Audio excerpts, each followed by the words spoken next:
Thank you, but I hope it works out.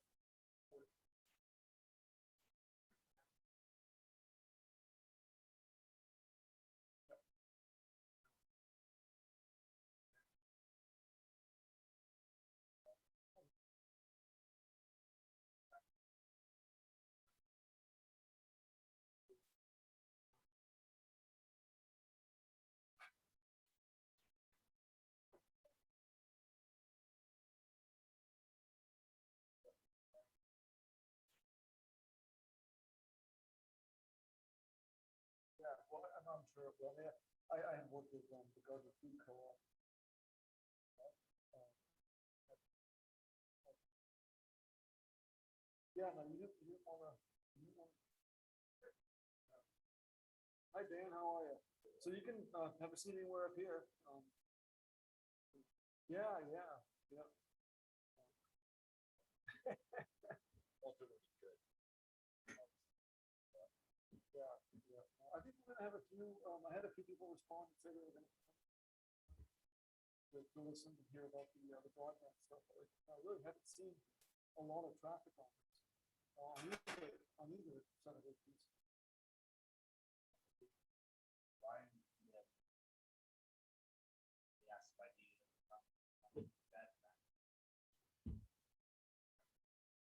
Oh, Tarbuck, yeah.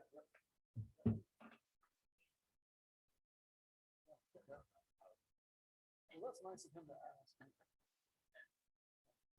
parking lot wasn't crowded yet.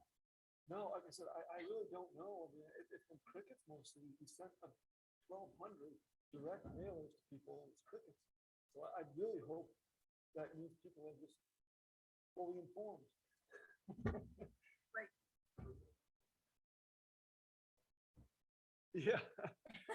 Yeah, we will got Mike from the Fayette Broadband Committee here to Oh, observe. Mike Carlson?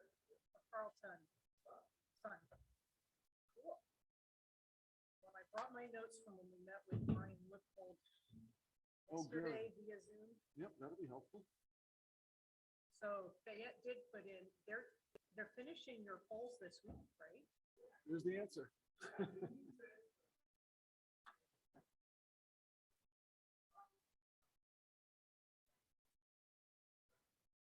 Right. We were really happy with the permit he gave us back. It was the same price or a little bit less. Yeah, and And there were more polls and more miles Yeah. and many more drop miles. And, but it didn't change the cost. So that was just good.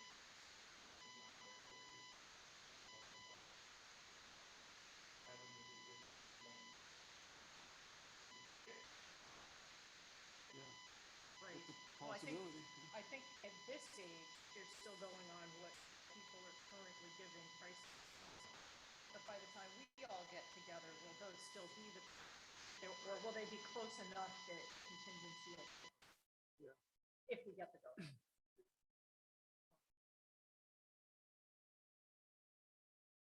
Did he give us, or maybe he sent you the metros? I'm gonna have to follow up on. He still hasn't sent that to me. That's fine. But I think, was it 29 miles?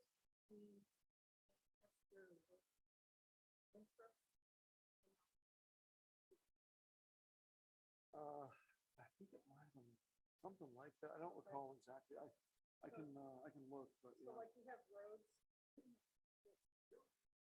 start in Mount Vernon, but end up in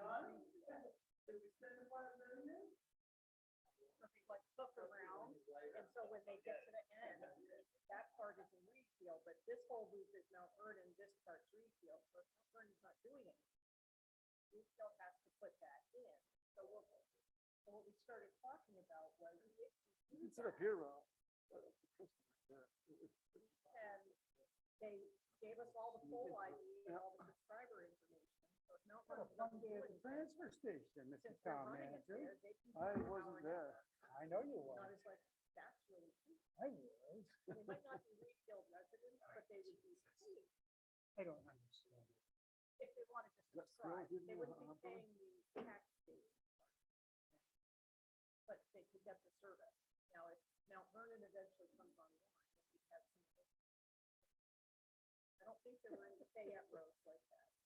Like Manchester, we haven't even gone on, but we've got roads that go into Manchester and into Winthrop. Yeah, but not according to the survey. Not ones that you have to go like through Fayette to get back in. Whole rights of way may not be public way. Well, we have a lot of lake border, that really helps with minimizing that type of activity. Another thing we talked about that I thought was really interesting, I'm talking to both, they're looking at anybody. Okay, yeah, that'd be great. Yeah. So everybody Yeah. would get a I modem, think we're probably going to have Everybody maybe can one get or a two more. wireless router. I think everybody else is going to be online. everybody not gets here a by now, 48-hour I've got battery backup, Sneaking suspicion. that's in the cost. Okay, all right, great. Thank you, Bill. Now, that only works if you have a device that runs on batteries. If you don't, that's the other thing. Don't have a generator. Now, people can upgrade with what you call the mesh expansion. Wireless router goes farther in your. But the concept is so that everybody would have all. It's much easier. And for them to get help from the others. Everybody's got the current new.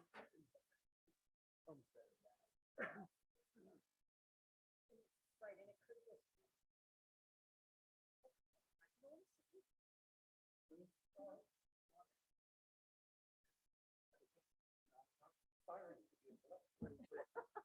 Oh, come on, been there, done that. Yeah. Do you have a name tag? Is it just planning board that has name tags? We have, I think, budget committee one someplace, but, well, no, it's just I mean, select board and planning I board. left the That's right. select board one year and the planning Yeah. board one year when I left those two places. So there's probably one kicking around somewhere. Oh, no, that's So all they moss get- covered and. Oh, Dennis said he's probably going to be late, but he might just be on Zoom and he might not be. He had to give a presentation for Cumston Hall tonight, so Ooh. They're raising money. actually, it's a one-year update on his tenure as a facilities supervisor down there. So, Oh, so he's singing for his supper. Eric, you didn't As print they anything say. off for us? no, it's all going to be on the screen or online. Oh, perfect. So are we ready? Yes, we are. Yeah. Bill, are you ready? Oh, goody. Good evening and welcome to this public hearing for warrant articles for the Well, November 2nd special town meeting We'll get vote. Feedback. from We're going to somewhere. open this with the Pledge of Allegiance, so please join me in that.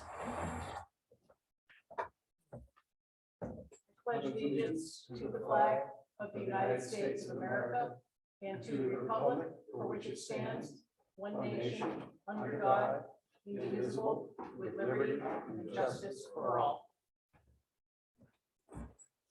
Still here at 77 years Do I need to wait, I know Bill? where it was coming from. You know where it's coming from. Been here to do it, creeping around in the woods. Okay, so this evening we are gathered here to have a brief presentation on each of the warrant articles and to take questions from members of the public. So Eric, I'll turn it over to you. All right, so this is a bit of a non-traditional format, because we're doing this hybrid, but also because we have typically when we do town meetings, we have just 5 members of the select board and 5 members of the budget committee present. But this being a special town meeting, which we haven't seen in town for several years, we're approaching it a bit differently and trying to focus on providing very relevant and focused information on the articles that are being considered. And we have, just in summary, November 2nd is voting. We have absentee ballots available now. We have a lot of information available on the town website. So it's an excellent resource. I expect that if folks are here watching live, that they've already accessed some of those resources. but for those who may be watching a recording, we have a lot of information on the town website. And so that's a great place to start. We had sent out a mailer to pretty much every address in the town of Reedfield to make sure that we got a lot of saturation with those folks that were going to be voting. And so again, the November 2nd is the special town meeting. It's going to be held at the Kents Hill School, 8 a.m. to 8 p.m. So folks are encouraged to vote in person if they choose, but also to vote absentee. And again, instructions on that are available on the website, or just call the town office and our clerk, Shireen Gilman, will be happy to give you instructions and assistance with taking that step to vote absentee. Eric, is there also voting here at the town office currently? Yes, so we do also have the ongoing absentee voting. You can come into the town office and we have 2 polling stations set up, and you can vote there as well if you choose not to have a ballot mailed to your home or to take one home with you.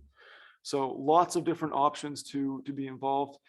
But again, getting back to the format here, we are focusing on 2 key areas with this warrant.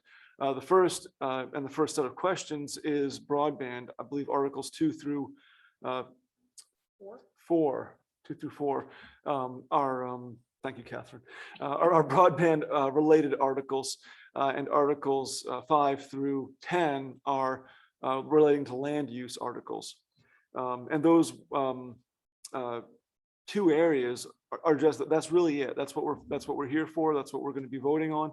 And so we've invited representatives from a few different town committees to speak briefly about the articles and really their work in getting to that point. So we've got Dan Wells from the Broadband Committee here, who will be giving a little bit of a background about our Broadband Internet Committee and some of the rationale behind where we are right now, and Catherine will likely contribute to that as well as our representative to the solid waste, or to the Broadband Internet Committee, and Vice Chair of the Select Board.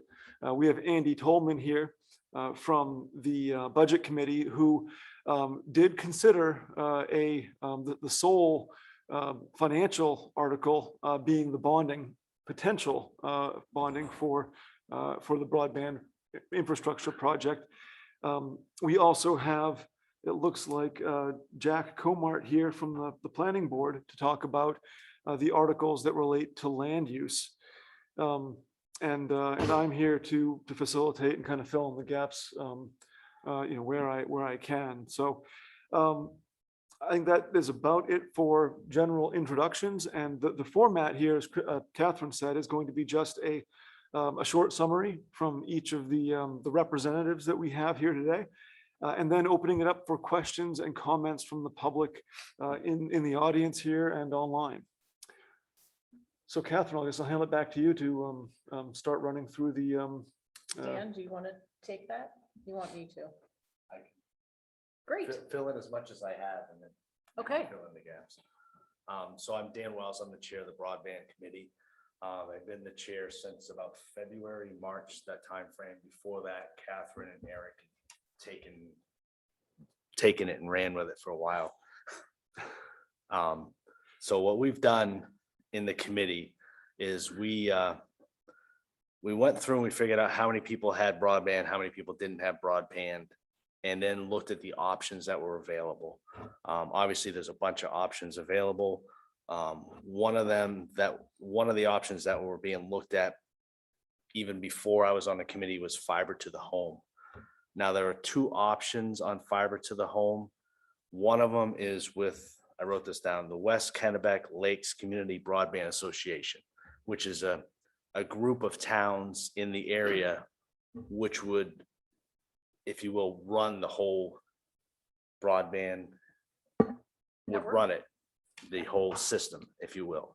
The fiber would be, they would get together and make all those decisions and how to run it and so forth and pay for it, which seems economical. It's a logical, economical thing to look at. One of the other options was for Reedfield to go alone, which may or may not be economically feasible. We're still looking into that. And the third option was Spectrum.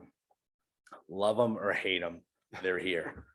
So we had to look at that as an option. None of the options we have landed on yet as a definite no-brainer, this is the way to go.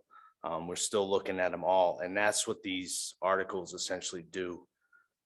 We've gone through, we've done the homework, the groundwork. Now the next step is to put our money where our mouth is, I guess, to go a little further, investigate further, negotiate with these parties. So negotiate with Spectrum, negotiate with the broadband committee, and try to, or the WKLCBA, and try to figure out which way is the most economical way to provide broadband. And so if you vote for the articles, that gives the select board the ability to negotiate. If you don't vote for it, we kind of get, that's the end of it. Then what you have is what you're gonna have. Exactly. And there have been a number of questionnaires or surveys going out where people want this to happen. So I'm assuming that the people that are replying, everybody sees it, and everybody's on board with this. So I'm hoping we're heading in the right direction anyway. So I guess that's The where only I'm thing I at. would add to that is just to build off of the last thing that Dan said, when we did do a survey back several months ago. March or April was when we had done that. Okay, so right at the beginning of the committee forming together, Eric, I don't know if you remember the numbers, but virtually everybody who responded said, please do something about internet service. 75% of our town is currently covered by Spectrum. And Spectrum tells us the average bill for internet alone is almost $69, $68 and change. Then we also had a non-binding article on the last town warrant in June. And almost 80% of people, I believe it was, in that vote said, please investigate going fiber to the home. Which we found is a very interesting number, where we have about the same number of people who have Spectrum saying, please investigate something different for us. That doesn't mean that you want us to spend money and do something, but it means that you want us to look at it. And so that's what we've been doing. You covered everything. Great. Andy, do you want to add anything from the budget committee's perspective? The budget committee had a sprightly discussion about Article 4, which is the bonding article. And we asked a lot of questions, many of which are now covered in the handout that was mailed to you. And I hope we helped frame them better so that they got answered more clearly. But after all that discussion, the budget committee voted in favor of that article, that we believe that this next step of having authority to bond is an important part of seeing where the puzzle takes us. My understanding is that even with this authority, there would be another town vote before a final decision is made. That is the plan. The way it reads, technically by law, we could borrow because Article 4 will give us permission to do that. But the select board has publicly stated and put it in writing that we will bring a final proposal to the town voters to approve. And it may be more than one proposal, a choice between. We just don't know what we're going to get if we get to the point to develop a bid and then to negotiate that to put it back to the voters. Yeah, those are good, very good points, Catherine. And I'll say, in speaking about those broadband articles, and particularly the borrowing article, they really are sequencing steps in order to apply for grants. It really helps to show that you have community support, and it really helps to show that you have borrowing capacity and ability. And so that vote gives us that that tool to bring to grant-making agencies who are handing out millions of dollars, billions of dollars nationwide, but millions in the state of Maine. Reedfield likely will not be eligible for much in grant funding. But if it's 5%, if it's 10% of a $4 million project, that's a big number and well worth considering and pursuing. And so, having those tools, as Dan said, with the article saying we have the ability to negotiate and we have the ability to work with WKLCBA to apply for grants. And by the way, we have the ability to bond. That puts us in a very good position to be able to approach this and find success with whatever alternative we finally land upon. So those are really important things. And I do feel that it's been accurately portrayed that these are, kind of setting the table and giving the select board tools and resources to move this stuff forward, but up to and until we get to a final decision, which will be then brought back and possibly a few choices brought back to the select board and to the voters for final approval. So yeah, that's kind of my piece on that too. So I guess I'll just name what the articles are and then open it up for any questions or discussion. Article 1 is to appoint a moderator or a warden of the election. Article 2 is talking about contract authority. So it's authorizing the select board to enter into contracts, to negotiate contracts, all pertaining to broadband initiatives. Article 3 is talking about being able to apply for and negotiate for grant funding from outside sources. So other than property taxes coming from Reedfield residents. And Article 4 is asking to be allowed to bond up to $5 million for a project. Currently, it's looking like it would be 4 million, but we thought, given the current market and the way the world supply chains are going, we should go for an amount that we thought exceeded it so that we don't have to come back and ask for more. And just to see where the pulse of the community is. So that's the essence of those 3 articles, and we'll open it up for any questions. And also, if folks want to put something in chat, that's fine too. I have a question. This is Jack. Hi, Jack. Hi. I have a question. In Article 2, it ends with a question mark. It says funding requiring voter approval, question mark. Does that mean that you're not sure whether the final agreement and funding will require voter approval or what? We will have Eric check on that since he has his laptop. Yes, I believe it's just the format of the question. I think it should be shall the town, and it's just completing that sentence with a question, Okay. The proper punctuation. So you think it's clear that before the town entered into any contracts, there would be voter approval? Let's see. So shall the select board of the town be authorized to negotiate? So yes, so the article, and I'll screen share here really quickly if I can, so folks can see exactly what we're looking at. So we can go through it kind of piece by piece.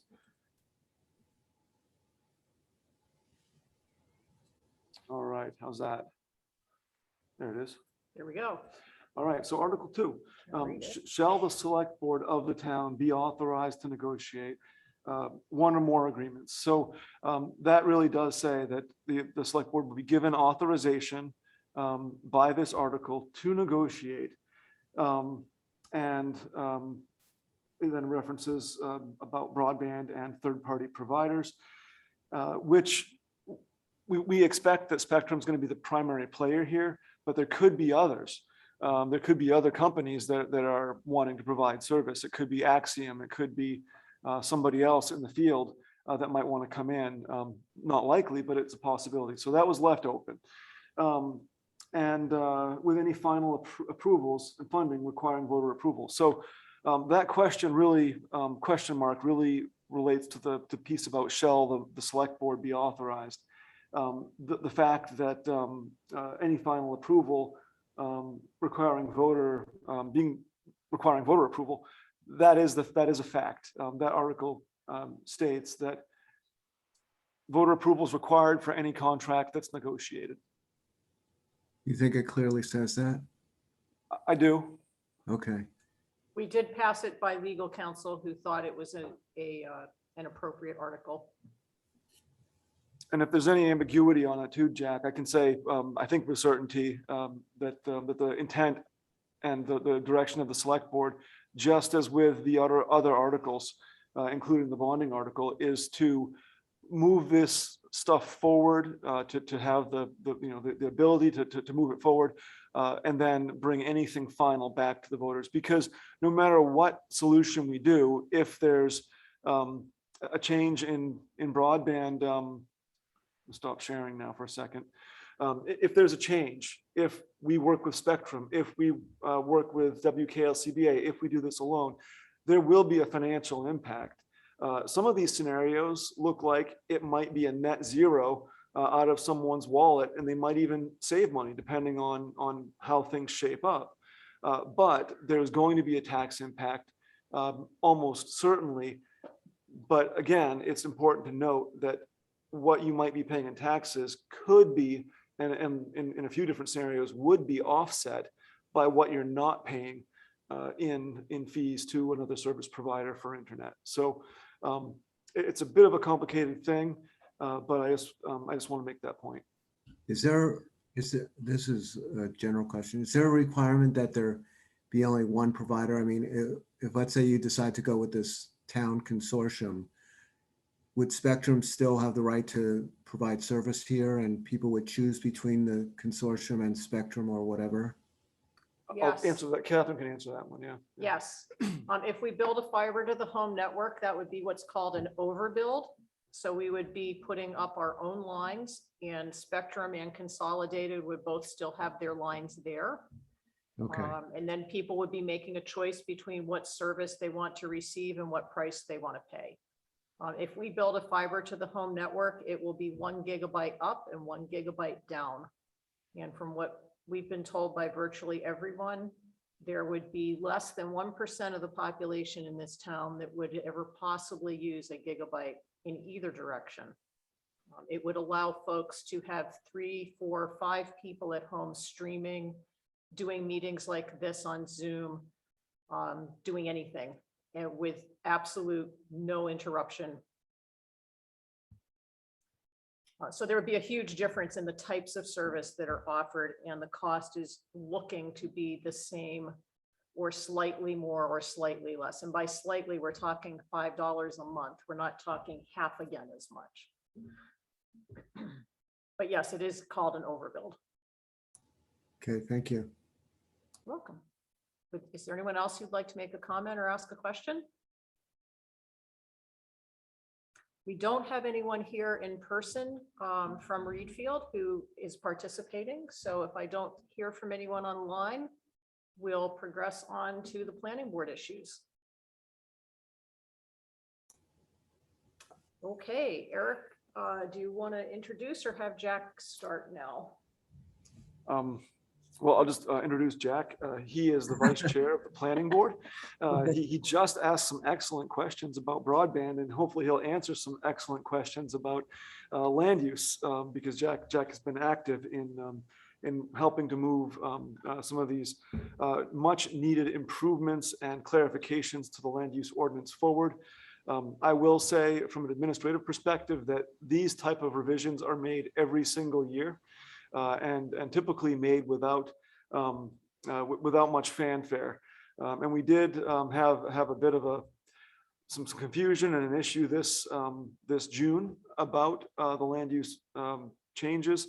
And there was some contentious stuff in there that in my view, probably contributed to the article not passing, which in my understanding has never happened before in the town. So generally speaking, folks, are supportive of land use changes, and the planning board does an excellent job in consultation with the code officer and select board in making changes that are necessary and appropriate to continue to serve our town and make the process of working through land use easier for everybody, including the town and applicants. So that's my kind of overall scope of this.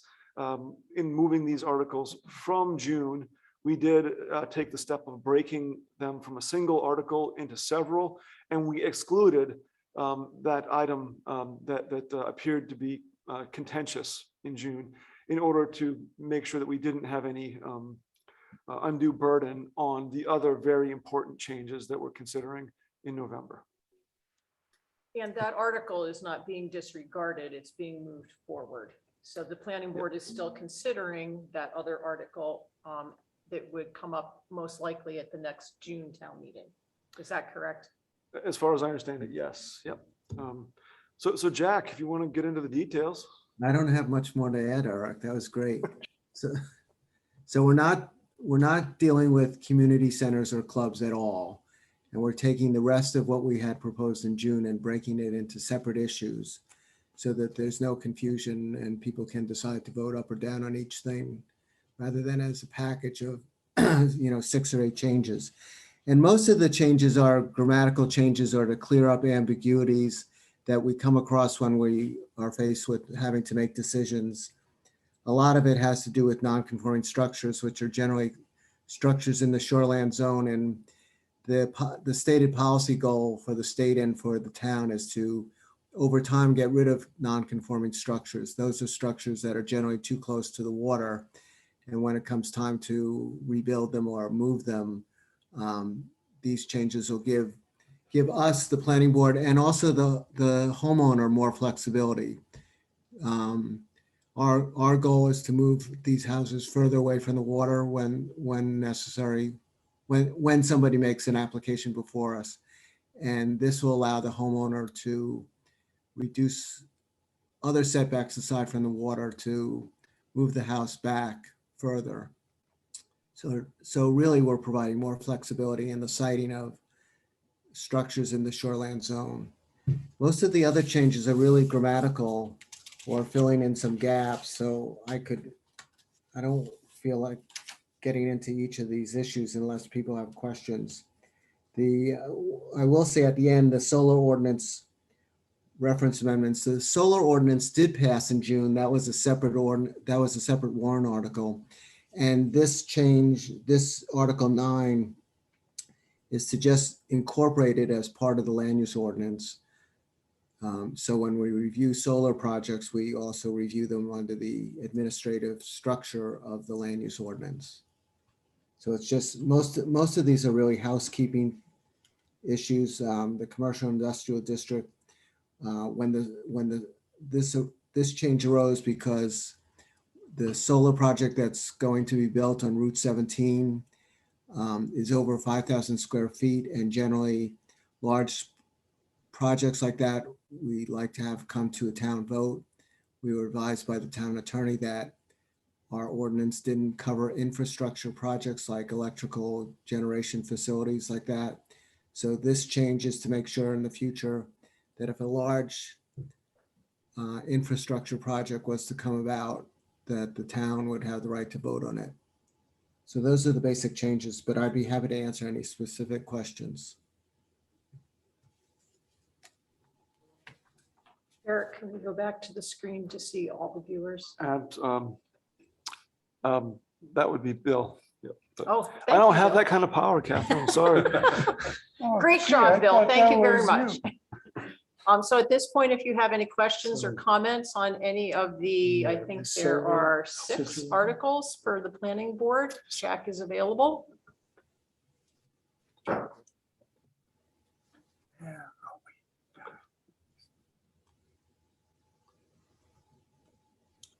Looking, we do have something in chat, maybe? Yes. I want to give people enough time if they're having trouble getting connected. But I also don't want us to just sit here forever, so I'll go about another 30 seconds.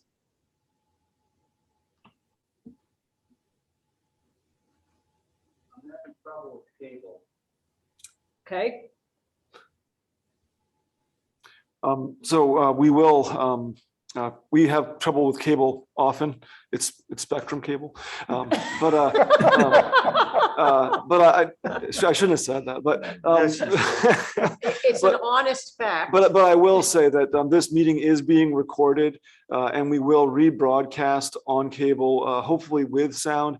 And if we're not able to do that, we can certainly have this available through our website and our YouTube channel. So we will make sure that full audio is available with this video for everybody to access, with apologies for the technical difficulty on the cable side right now. So last call Can for, I ask, yep, last call for questions from the audience. Ralph, I was just gonna ask Eric, but now that Jack is here, the solar amendments to the land use regulations, I would assume that the pending application will proceed based on previous regulations, and the change will not affect that application? Right. Thank you. We approved that project, and we specifically said in the solar ordinance that the new ordinance did not apply to the already approved project. So yeah, I my think we're set. understanding from what you said tonight is that we're not voting on the solar ordinance. We're just voting to include it under the land use ordinance umbrella. Right. Okay.